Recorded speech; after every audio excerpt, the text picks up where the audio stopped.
حضرت خواجہ نظام الدین محبوب الہی رحمۃ اللہ علیہ کے خلیفہ تھے حضرت امیر خسرو، بلکہ محبوب تھے۔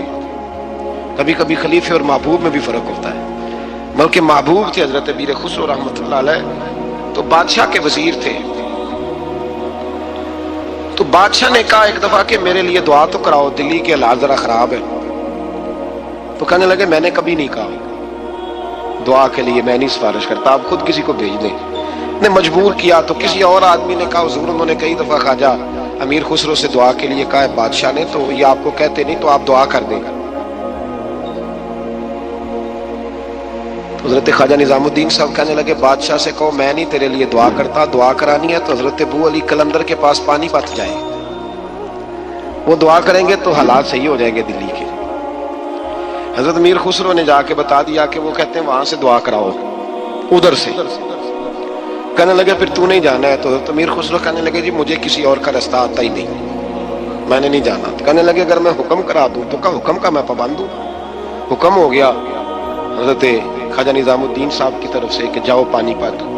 حضرت امیر خسرو گئے حضرت ابو علی قلندر کے پاس، ان سے جا کے دعا کرائی۔ پانی پت بڑی دور ہے دلی سے، دعا کرائی تو کہا بادشاہ سے کہنا حالات صحیح ہو جائیں گے، اور جب صحیح ہو جائے نا تو پھر میرے پاس آئے، صحیح ہو جائیں۔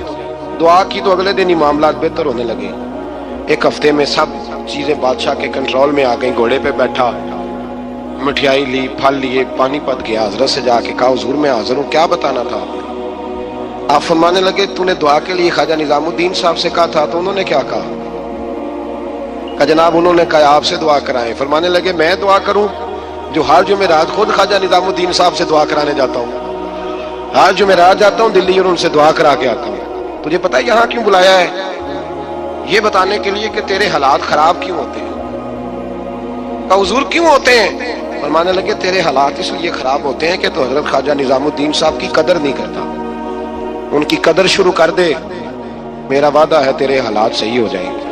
انہیں قدر چھوڑ دی ہے رب کریم کے بندے کی، تیری بغل میں رہتے ہیں نا، ساتھ ہوتے ہیں، تو کہتا ہے وہ تو میری رینج میں ہے، مسئلہ ہی کوئی نہیں، تیرے پاس ہوتے ہیں۔ اور فرمایا انہوں نے وہ دعا کرتے تو اللہ تیرے پہ بڑا فضل کرتا، انہوں نے میرے پاس تجھے بھیجا ہی اس لیے تھا کہ تجھے ذرا قدر پتہ چلے کہ اللہ والوں کی کوئی قدر بھی ہوتی ہے۔ ایسے ہی موقع تو میرے بھائی یاد رکھیں، نسبت کا ایک درجہ ہے، اور یہ ہم نا چکروں میں پڑے رہتے ہیں جس کی وجہ سے نقصان اٹھاتے ہیں۔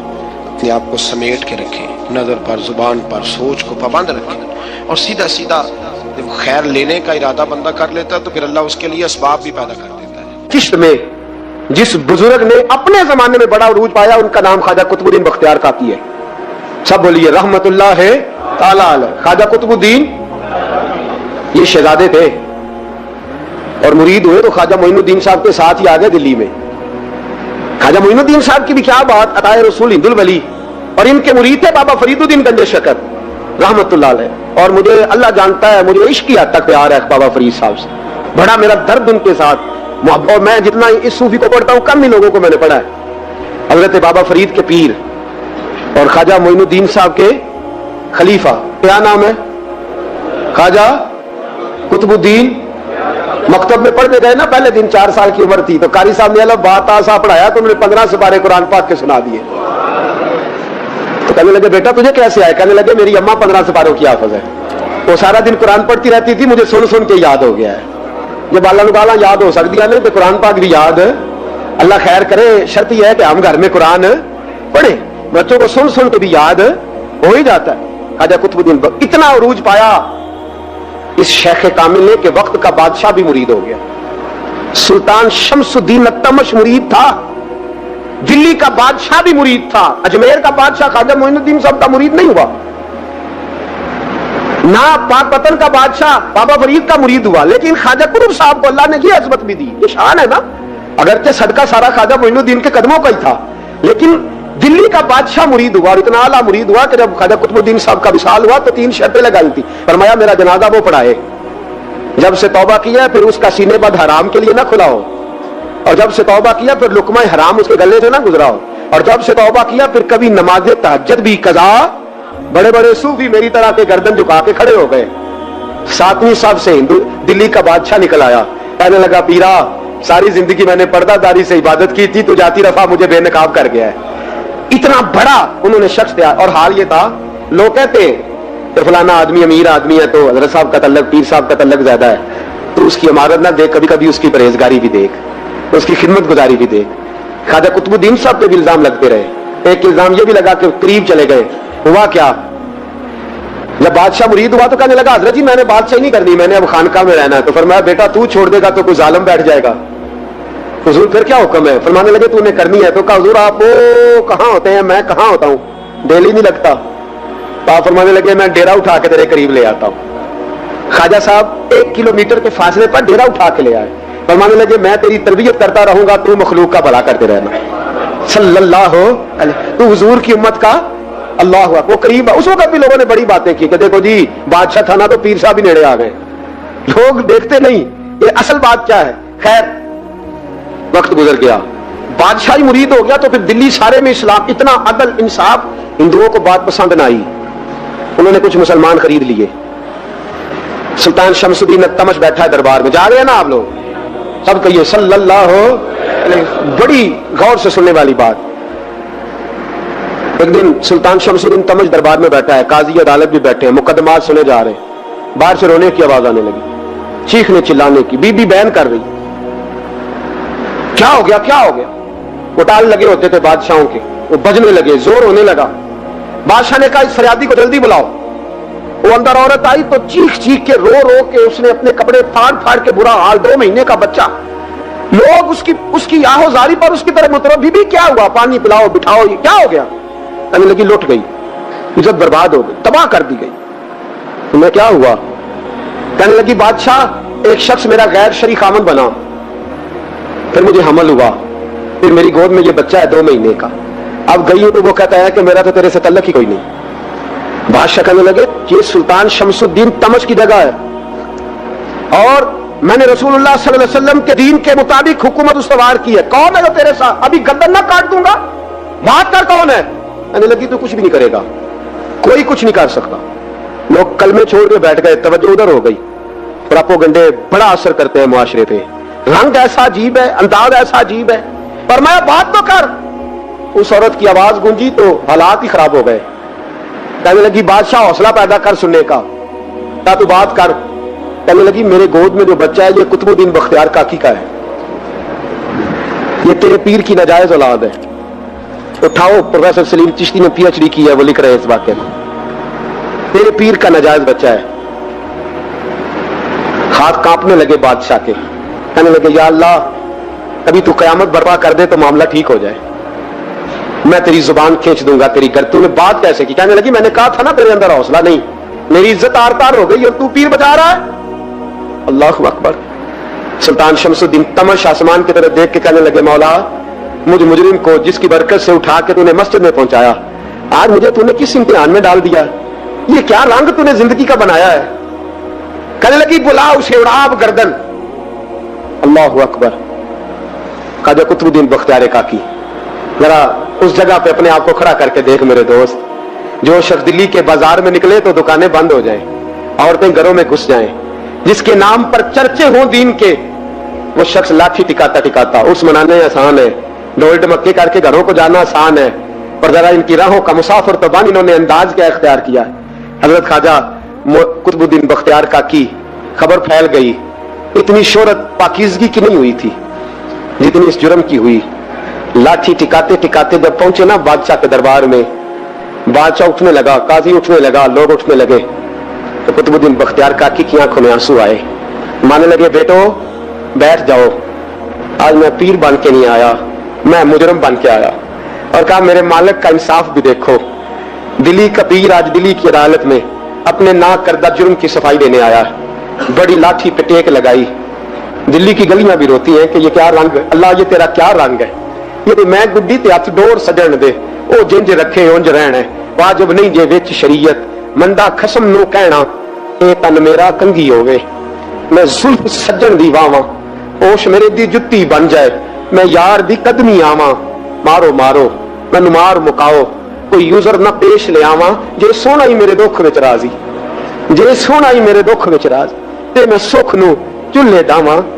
یار فریدا کبھی دل پہ سونا